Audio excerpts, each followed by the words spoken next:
আজকে আমরা রশিদপুর থানাধীন ইগনগর ইউনিয়নের কামুরিয়া আমরা এই যে হিন্দুদের বড় উৎসব ছান উৎসবে হ্যাঁ মন্দিরের প্রাঙ্গণে এখন নদীর পরে যেখানে ছান হয় সেখানে আমরা আছি।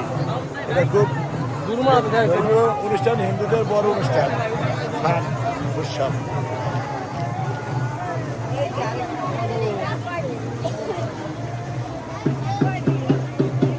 কুমার নদীর তীরে অবস্থিত কুমার নদী।